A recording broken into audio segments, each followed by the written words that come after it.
आधार card बनवाने जाते तो क्या घूंघट में भी बनवाओगे या बुरके में बनवाओगे? आधार कार्ड में हटाते हो, रजिस्ट्री करवाने जाते तो वहाँ नहीं हटाते हो। जो मुसलमानों की दुर्दशा हो रही है इसके जिम्मेदार अखिलेश यादव हैं। आज जो मुसलमान के साथ दुर्दशा हो रही है इसकी जिम्मेदार समाजवादी पार्टी है और मुसलमान को तो जाग जाना चाहिए। हास्यास्पद बयान है ये अखिलेश यादव जी का कि महिलाओं को बुर्का पहन के आना चाहिए। यहाँ पर हिंदू मुस्लिम का कॉन्सेप्ट नहीं है कि यहाँ कोई आपको जलील करने के लिए आपका बुर्का हटाया जा रहा है। ये आप देश में चुनावी प्रक्रिया में हिस्सा ले रही हैं। अगर आपको इतराज है तो आप घर पे बैठिए, मत डालिए वोट। जो खेमेबाजी है उसको थोड़ा सा काउंटर करेगा ये नारा। ओवैसी जी और जोगी जी ये दोनों एक ही तो हैं। ये दोनों एक दूसरे से ताकत पाते हैं। नमस्कार, मैं आपके साथ शाइस्ता, आप देख रहे हैं एनटीवी निष्पक्ष। मेरी मौजूदगी एक बार फिर राजधानी लखनऊ के बाहर दारुल शफा पे है।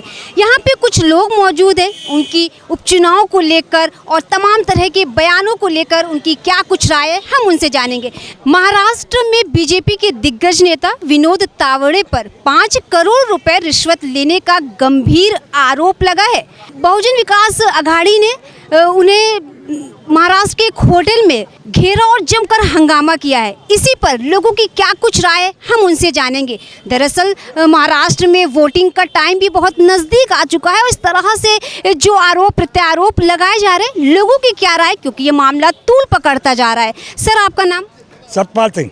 सतपाल जी, मुझे ये बताइए कि जिस तरह से महाराष्ट्र में वोटिंग की तारीख बहुत कुछ घंटे ये करीब आ चुके हैं और ऐसा कहा जा रहा है कि जो बीजेपी के दिग्गज नेता हैं विनोद तावड़े पर थोड़ी बहुत रकम नहीं 5 करोड़ रुपए का रिश्वत लेने का आरोप लगा है। क्या कहेंगे? ये चुनाव के दौरान की प्रक्रिया है, इसमें कोई इतना इफ एंड बट की बात नहीं है। हर नेता आज के दौर में क्या है कि महंगाई है, अशिक्षित लोग हैं, अब कोई करना नहीं चाहता, ऐसे आसानी से रास्ते खोजते हैं कि हमें 5,000 इससे मिल जाए, कोई हमें साइकिल दे दे, कोई लैपटॉप दे दे, कोई 5 किलो राशन दे दे, कोई कुछ दे दे। तो ये जो जनता है ना, ये भी बड़ा अच्छा ये इनका निर्णय जब होता है ईवीएम पर, वो निर्णय ये अपने दिमाग से करते हैं, मगर जो सरकारी फ़ायदा है वो कोई मोदी हो या कोई राहुल गांधी हो, कोई मामा के घर से नहीं लाता, ये जनता के टैक्स का ही पैसा होता है। तो ये वितरित हो जाता है। अब वो बेईमानी से लेके डेले, चोरी करे, कैसे करे, ये जनता तक पहुंचता है। मगर जब जनता ईवीएम के सामने होती है तो उसका अपना विवेक काम करता है, उसी तरीके से वो सरकारें चुनती है। और अभी आपने देखा कि 10 साल से जो मोदी सरकार से लोग परेशान थे, उसकी वजह से दिल्ली सरकार में एक बहुत बड़े बदलाव हुआ है कि मोदी कहता रहा आपकी बार 400 पार, उसको देश की जनता ने 240 पे लाकर पटक दिया। तो अब कहाँ के प्रधानमंत्री ज़बरदस्ती चिपके हुए। तो ये जो बेईमानियाँ होती हैं पार्टियों में, पैसों को वितरित करना, ये हर पार्टी का एक चलन में है। ये तो बात आपकी ये रही, लेकिन आप सोच सकते हैं कि थोड़ी बहुत रकम नहीं 5 करोड़ रिश्वत लेने का आरोप लगता है, तो इस पर आपका क्या नज़रिया, आप क्या कहेंगे इस मुद्दे पर? तो क्या 50 रुपए के लिए वो करेंगे इतनी बड़ी वो काम? ये नेता नगरी है भैया, यहाँ करोड़ों का ही खेल होता है। 50-50 करोड़ में देश का प्रधानमंत्री विधायक सांसद खरीदता है, 100-100 करोड़ में खरीदता है और खुलेआम खरीदता है प्रधानमंत्री। क्या कर लीजिएगा आप, क्या कर लीजिएगा आप? खुलेआम खरीदता है वो। तो ये सब चीज़ें आम है, ये चुनाव के दौरान सब चलती है। जैसे कि भाई साहब ने कहा कि ये जो रिश्वत की बात है ये बहुत आम है, क्या कहेंगे इस पे आप? ये आम नहीं, आम कुछ लोग पार्टियों ने बना रखा था, अभी तक आम बना रखा था और वो उसी के सहारे वो राजनीति कर रहे थे कि वो जितने बड़े, आपने देखा होगा कांग्रेस के किसी भी नेता के यहाँ अगर वो दबिश पड़ती है तो उसके चाहे राज्यसभा सदस्य हो चाहे विधानसभा, तो उसके यहाँ फिर नोटों की मशीनें ही आती गिनने के लिए और कुछ नहीं। इन लोगों ने देश को बर्बाद करके रख दिया, देश की सारी संपत्ति को हड़प करके कांग्रेस से 60 साल के शासनकाल में उनके नेताओं ने अपने पास रख लिया और बहुत बहुत बड़े बड़े स्कैम घोटाले उन लोगों ने किए हैं। ये अब नहीं चलेगा। विपक्ष तो लगातार कहता है कि भारतीय जनता पार्टी के इसमें ऐसा हो रहा है, क्या कहेंगे इस पे? भारतीय जनता पार्टी जो उनका पैसा निकलवा रही इसलिए विपक्ष वो लगवा रही है। और कुछ हैं, ऐसा नहीं, मैं ये नहीं कहूँगा कि भारतीय जनता पार्टी में सब दूध के दूल्हे ही सब आ गए हैं। कुछ नेता हैं, लेकिन उनकी भी जांच होगी, तो परिस्थितियाँ धीरे धीरे होगी। एक साथ पूरे समाज को नहीं देखा, पहले जो बड़े मगरमच्छ हैं उनको ला करके जनता के सामने इकट्ठा किया जाए, उनका पैसा जनता के पास आवे। आप देखिए नेशनल हेराल्ड वैसे घोटाले, फोर्स ऐसे घोटाले, और यूरिया ऐसे घोटाले, संचार घोटाले, जब सुखराम जी थे, अरे कितने घोटाले, चारा घोटाला। आप घोटाले के नाम ले लें तो ये अगर ये घोटाले ना हुए होते शायद इस देश में, तो आज देश की जनता जो भुखमरी और अशिक्षा में घूम रही नहीं घूमती। विपक्ष तो आरोप प्रत्यारोप लगातार लगाता रहता है। मैंने विपक्ष का तो यही काम है कि वो आरोप लगाना, वो सही काम करने नहीं देगी। अभी आज हम किसी सुनेगा वो घूंघट के ऊपर कि मुस्लिम महिलाओं का वो न हटाए। अरे भाई, चुनाव एक ऐसी पारदर्शिता प्रक्रिया है, वहाँ पे जा करके आपको अधिकारी के सामने अपना मुंह दिखाने में समस्या क्या? नहीं, तो वो ये कह रहे हैं कि अगर बुर्का हटा के अगर वोट डाला जाएगा तो इससे वोट कम पड़ते हैं। कितना सही लगता है आपको? भाई क्यों भाई, जो वोट मतदाता मतदान करने जाएगा कि वो घूंघट के लिए मतदान करने जाएगा? या हमारी घर की औरतें, अगर हिंदुओं घर की औरतें इतना बड़ा घूंघट करके जाएंगे, कौन पहचान पाएगा? अभी बाबा रामदेव घूंघट का साड़ी पहन करके निकल लिए, कोई पहचान पाया? साहित्य अंबर वो डाल करके चले गए, आज तक कोई ढूंढ पाया कोई एजेंसी? भाई जब यहाँ तो आप देश के लिए मतदान कर रहे हैं, देश की जो सरकार को चुन रहे हो, तो वहाँ पे आप अपना एजेंटी, आपका आधार कार्ड बनवाने जाते तो क्या घूंघट में बनवाओगे या बुर्के में बनवाओगे? आधार कार्ड में हटाते हो, रजिस्ट्री करवाने जाते हो तो वहाँ नहीं हटाते हो। वो कह रहे हैं वोटिंग के दौरान ऐसा ना किया जाए, क्या कहेंगे? नहीं, बिल्कुल ये सरासर अन्याय तुष्टीकरण की नीति है। वो सिर्फ मुस्लिम वोटों को रुझाने के लिए कर रहे हैं, ऐसा नहीं चलेगा। और बिल्कुल होना चाहिए सबकी, हम ये नहीं कह रहा हूँ कि सिर्फ मुस्लिम महिलाओं को, अगर हिंदुओं की भी औरतें अगर घूंघट करके जाती तो उनका भी घूंघट खोल करके उनको देख करके, तब चूँकि वहाँ तो कोई गांव का आदमी, गांव का एजेंट होता, दूर होता, गांव का सिर्फ परिचय करता। अब आज का तो चला नहीं, कुछ हो गया नहीं, पहले तो बहुत बड़ा घूंघट होता था। तो वहाँ पे ऐसा कुछ नहीं होना चाहिए, बिल्कुल ये पारदर्शिता होनी चाहिए, तभी निष्पक्ष चुनाव होगा। आप देखिए दूसरे को वोट दूसरे डाल जाते हैं, जो मेन वोट वाला बाद में चिल्लाता रहता, फिर तुम ही चिल्लाओगे चले मेरा जो वोट कोई और दूसरा डाल गया। इसलिए ऐसा कुछ नहीं है, जो सरकार कर रही सही कर रही। भाई साहब, आपकी क्या राय है? जैसे कि अभी अखिलेश यादव ने इलेक्शन कमीशन को पत्र लिखा और कहा कि जो महिलाएं नकाब बुर्का पहन कर आती हैं, अब वो मतलब जैसे वो वोटिंग डालेंगी तो उस पर असर पड़ेगा, क्या कहेंगे आप? देखिए, ये अखिलेश जी ने जो पत्र लिखा है, ये बहुत घिनौना काम उन्होंने किया है। और कोई भी महिला जाएगी वोट डालने तो वहाँ तो उसको सर अपना खोलना ही पड़ेगा। और उन्होंने बोला कि इससे वोट में कमी आएगी। वोट की क्यों कमी आएगी? अरे वोट जो डालेगा, कोई बुरखा डाल के औरत 20 बार वोट डाल जाए तो क्या वो मान लिया जाएगा? क्या कम से कम स्पष्टीकरण हो तो सही हो। और मुसलमान को इस जगह पर लाने वाले माननीय अखिलेश यादव जी हैं। अगर आजम खां को जेल भिजवाया है तो अखिलेश यादव जी ने भिजवाया है, और जब राष्ट्रीय अध्यक्ष बने नंबर आता है तब या मुलायम यादव होते हैं या अखिलेश यादव होते हैं। क्यों नहीं कोई मुसलमान को राष्ट्रीय अध्यक्ष बना देते? क्यों कोई मुसलमान को सीएम या डिप्टी सीएम नहीं बना देते हैं? ये इनकी ऐसी घिनौरी और चुतेरी नीति जो है, यही मुसलमानों को गर्द में ले गई है। आज कह रहे हैं कि अब किसी भी मुसलमान के साथ कोई अन्याय नहीं होगा, और अगर कोई किस तरह के कोई भी कांड होगा तो उसको बिल्कुल लिखित तौर पे बताया जा रहा है कि इंसाफ दिलाएं। अखिलेश यादव का ये साफ तौर पर कहना है, क्या कहेंगे? अभी तक कहाँ गए थे? रिजवान जहीर हो, चाहे वो शाहिद बेग हो, चाहे इरफान सोलंकी हो, चाहे नाहिद हसन हो, चाहे आजम खां हो। आजम खां को क्यों नहीं न्याय दिला रहे?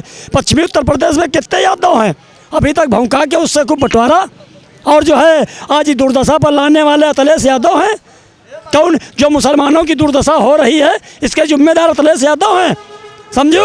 और उन्हें अपने परिवार के 5 या 4 मुसलमानों को लाया था 80 में, और 2 कांग्रेस ने लड़ाया था। यह इनकी जो है नीति नियत है, ये मुसलमानों का हक खाना चाहते हैं, समझो। और मुसलमानों का राज्यसभा, लोकसभा, विधानसभा, विधान परिषद से प्रतिनिधित्व खत्म करना चाहते हैं। केवल अखिलेश यादव को, मुसलमान को तारीफ करके मुसलमान को जो खंधक में डाल रहे हैं। आज जो मुसलमान के साथ दुर्दशा हो रही है, इसकी जिम्मेदार समाजवादी पार्टी है। और मुसलमान को तो जाग जाना चाहिए, अपनी हिस्सेदारी की बात करना चाहिए, अपनी भागीदारी की बात करना चाहिए। और जाति जनगणना जब तक नहीं होगी तब तक सामाजिक न्याय नहीं मिलेगा। जाति जनगणना से ये क्लियर हो जाएगा कि कितने लोग हैं, जिसकी जितनी भागीदारी उतनी हिस्सेदारी। आप क्या कहेंगे भाई साहब, जैसे कि आपने अभी सुना कि जो अखिलेश यादव जी ने इलेक्शन कमीशन को पत्र लिखा और कहा है कि अब जो वोटिंग होगी वो बुर्का हटा के, उस पर कोई ज़रूरी नहीं है, उससे ऐसे वोटिंग चलती रहेगी, क्या? भाई अगर वो मान जाता है कि नहीं हटाया जाएगा तो ठीक है, अगर नहीं मानता है तो उसको बुर्का हटाना पड़ेगा। वो एक जायज़ है, कानूनी प्रक्रिया को कोई रोक नहीं सकता, क्योंकि पहचान करने के लिए एक बुर्का डालने में एक ही व्यक्ति नहीं, वो 4 बार वोट डाल सकता है। 4 नामों पर 4 नामों से वो 4 बार वोट डाल सकता है। आधार कार्ड वगैरह तो देखा जाता है ना, क्या कहेंगे? आधार कार्ड देखा जाएगा, आधार कार्ड में जो फोटो है तुम बुर्का हटाए नहीं तो तुम आधार कार्ड क्या कर लेगा?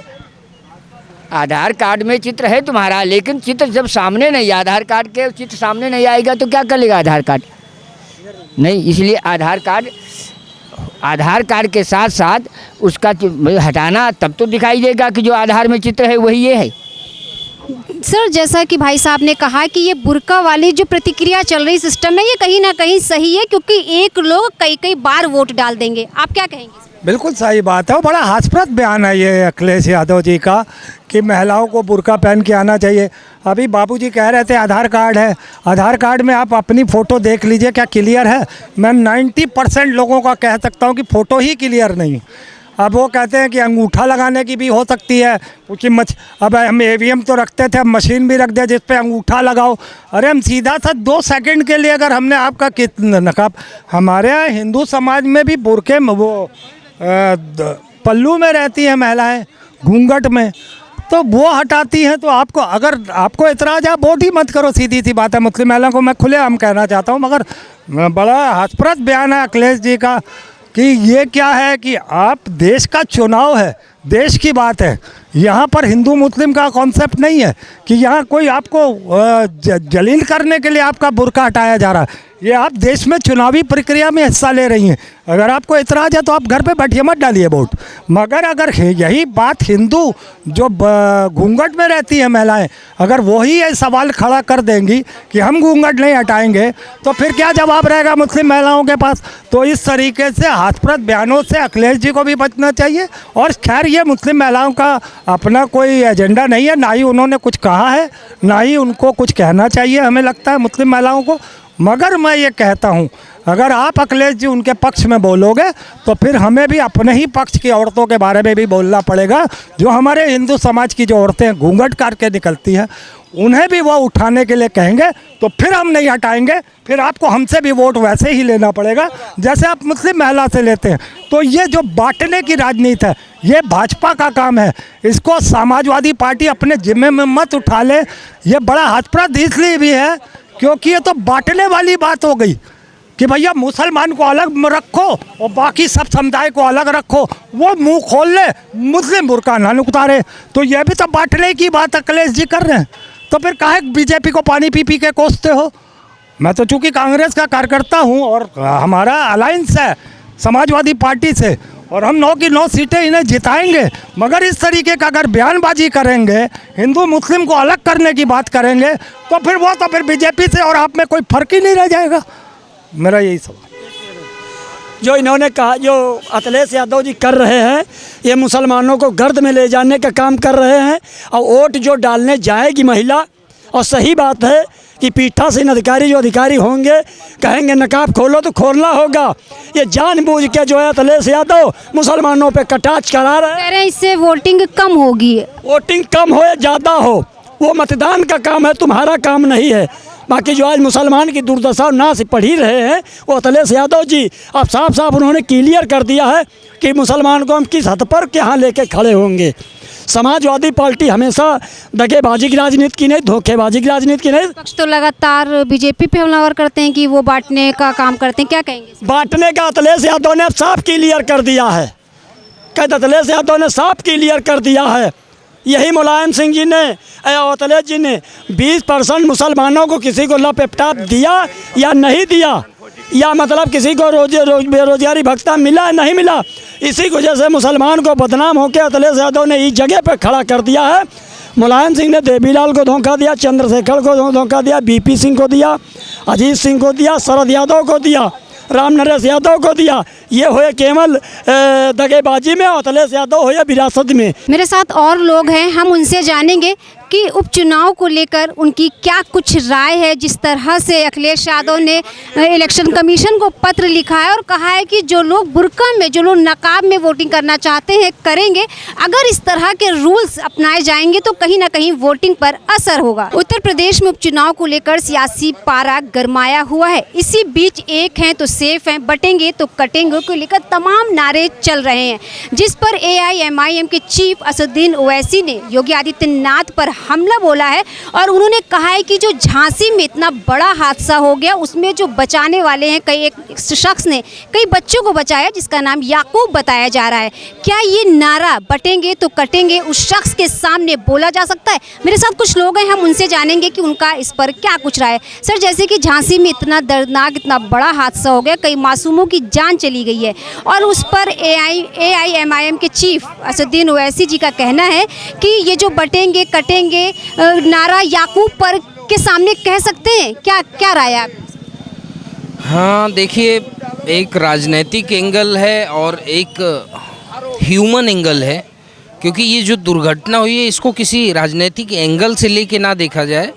और अगर याकूब ने बच्चों को बचाया तो याकूब ही हमारा सुपर हीरो है, एक सेकुलर विजन से अगर देखा जाए तो।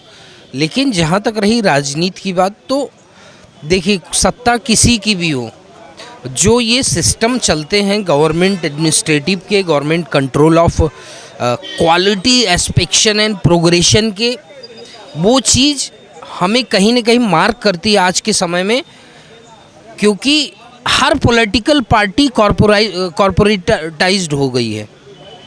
और इसको अगर किसी एंगल से देखा जाए तो पैसे के लेन देन भर में पूरा मामला अटका हुआ है। तो ये एक हैं, सेफ हैं, बटेंगे तो कटेंगे, ये क्या उपचुनाव में इन नारों का जनता पर क्या कुछ असर पड़ेगा? देखिए, इस पे असर तो, देखिए, पहली बात तो कोई भी किसी तरह का अगर स्लोगन और ये चीज़ें निकाली जाती है तो उसके पीछे एक बहुत बड़ी मंशा होती है, बहुत बड़े इतिहास होते हैं।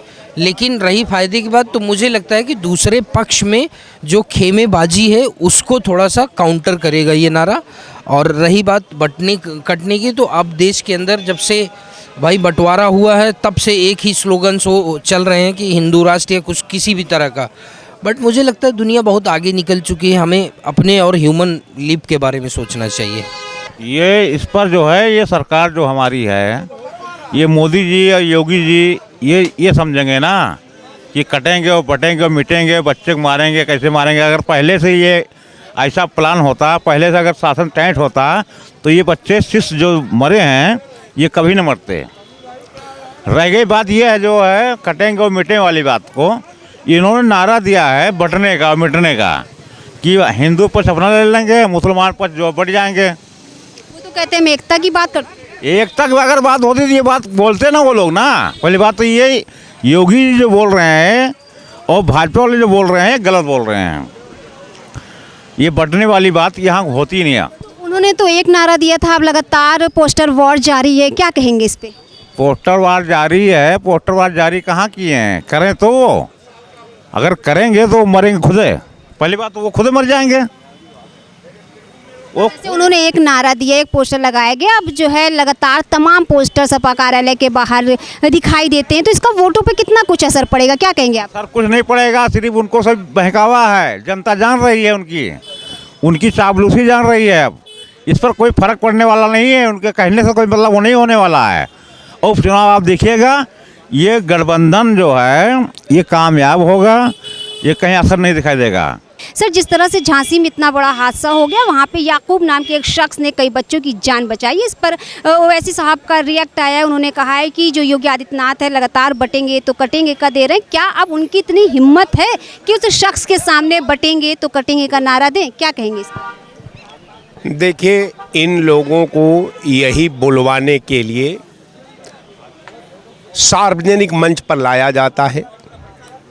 ये निरंतर जो है अपने भाषा से, अपने शैली से, अपने व्यवहार से ये निरंतर समाज को बांटने का, समाज के मिल्लत में आग लगाने का, समाज के भावी सपने को चकनाचूर करने में ये लोग माहिर हैं।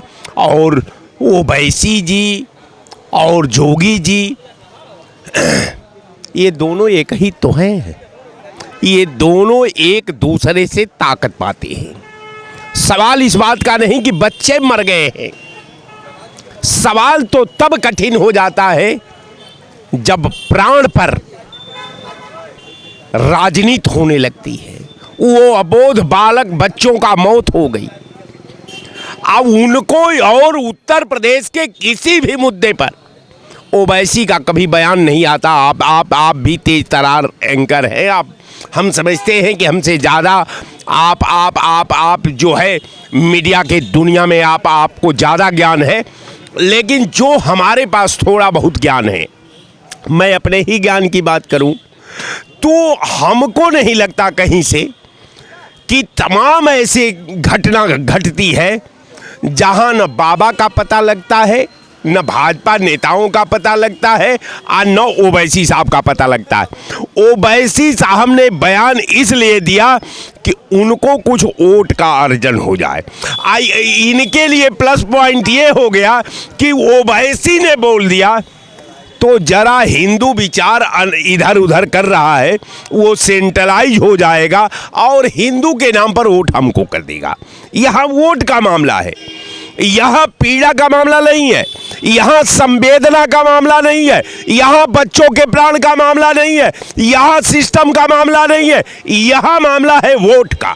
इनको वोट चाहिए, चाहे देश को शहादत देना पड़े ये लोग तैयार है, देश न रहे वो भी मंजूर कर लेंगे, लेकिन इनको वोट पड़े ये इस पे वो काम करते हैं। ये वोट के सौदागर हैं, केवल वोट की बात करते हैं, वोट के लिए काम करते हैं, वोट के लिए समाज बांटते हैं, वोट के लिए सांप्रदायिक दंगा कराते हैं। इन लोगों का यही आचरण है, यही संस्कृत है, यही इनकी व्यवस्था है और इन लोगों के पास कहीं कुछ नहीं है। देखिए बीजेपी रिश्वत लेना और रिश्वत देना ये दोनों के माहिर है, दोनों का स्पेशलिस्ट, इसके पास कौशल, इसके पास महारत हासिल है। ये केवल विरोधियों में इनको ये लगता है कि विरोधी भ्रष्टाचारी है। आज जितने विरोधियों को टारगेट प्रधानमंत्री ने किया, आज सब विरोधी वॉशिंग मशीन में धुल करके भाजपा के साथ खड़े हो गए हैं। चाहे वो महाराष्ट्र को ले लीजिए, बंगाल को ले लीजिए, उत्तर प्रदेश को ले लीजिए, राजस्थान को ले लीजिए, हरियाणा को ले लीजिए, दिल्ली को ले लीजिए, पूरे देश के अंदर जितने एक नंबर के जो भ्रष्टाचारी हैं, घोटालेबाज हैं, वो भारतीय जनता पार्टी में है। और जिनका नाम, सवाल गंभीर तब हो जाता है जब प्रधानमंत्री उनको खुद अपने मन से टारगेट करते हैं। अब वो सुबह आकर के इनके तरफ खड़ा हो जाते हैं, प्रधानमंत्री पीठ ठोक देते हैं, अपने वॉशिंग मशीन में डाल करके एक बार निकाल देते हैं और हरिश्चंद्र के रूप में समाज में पेश कर देते हैं कि ये हरिश्चंद्र है, ये हरिश्चंद्र का इकलौता औलाद है। तो ये भारतीय जनता पार्टी का आचरण है, यही भारतीय जनता पार्टी काम करती है। इसको केवल विधा को बेचना, इसको देश की एकता को खत्म करना, इसको देश की व्यवस्था को खत्म करना, यही इसको महारत हासिल है, वो अपना काम कर रही है। अब देखिए अल्लाह ताला इसको कितने दिन के लिए में हम लोगों के सर पर मुंह दलने के लिए बैठाया हुआ है, अब ये तो भगवान ही बता सकता है। लेकिन एक बात है कि भाजपा आज समाज में सरकार के रूप में, पार्टी के रूप में, नेता के रूप में अपने संवैधानिक दायित्वों को खो चुकी है। ये केवल विश्वासघातियों का, धोखाबाजों का, आडंबर करने वाले का, आडंबर में फंसाने वाले का दल बन करके रह गई है। भाजपा के पास कोई ज़मीर नहीं है। ये जो है इसको, इसका सारा इतिहास और भूगोल जग जाहिर है, किसी से छिपा नहीं है। अभी आपसे खास बातचीत के दौरान एक प्रश्न निकल कर आया, आपने कहा कि ये जो घोटाले वाले हैं ये सब भारतीय जनता पार्टी में हैं, लेकिन लगातार ये सुनने को मिलता है कि विपक्ष में है, क्या कहेंगे? एक विपक्ष का नेता का नाम बताइए जो भारतीय जनता पार्टी के निगाह में एक ही परिवार घोटालेबाज के नजरिया में आप फार्मूले पर आता है, वो है नेहरू परिवार। नेहरू परिवार के खिलाफ इसने 23 बार सीबीआई और ईडी का छापा मरवा डाला है।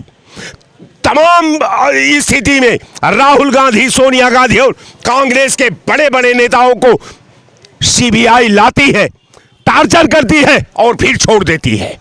उत्तर प्रदेश में उपचुनाव को लेकर लोगों के मन में काफ़ी कुछ राय हैं, लोगों की काफ़ी कुछ प्रतिक्रिया रही कि उपचुनाव में 9 की 9 सीटें किसकी ओर जाएगी। इसी विषय पर, इसी मुद्दे को लेकर आज हम दारुल-ए-शफ़ा पे मौजूद थे और हमने लोगों की राय जानी। उनकी राय भांपने के लिए हमने लोगों से बातचीत की, लेकिन लोगों का लगातार आरोप प्रत्यारोप लगाते हुए यही कहना है कि उपचुनाव की जो 9 की 9 सीट है वो भारतीय जनता पार्टी के पाले में जाएगी। किसी का कहना है कि विपक्ष गठबंधन पूरी 9 की 9 सीटें अपने पाले में ले जाएगा। लेकिन देखना दिलचस्प होगा कि उपचुनाव में ये जो नारे लगातार लगाए जा रहे हैं, पोस्टर वॉर लगातार जारी है, बटेंगे तो कटेंगे, तमाम तरह की बातें हो रही हैं। लेकिन देखना दिलचस्प होगा कि पोस्टर वॉर का जनता पर क्या कुछ असर पड़ेगा, किसकी कितनी बड़ी जीत होगी। कैमरा पर्सन नीरज के साथ मैं शाइस्ता खान, NTV निष्पक्ष, लखनऊ। देश विदेश की ताज़ा खबर पाने के लिए हमारे चैनल NTV निष्पक्ष को सब्सक्राइब करें व बेल आइकन दबाना ना भूलें।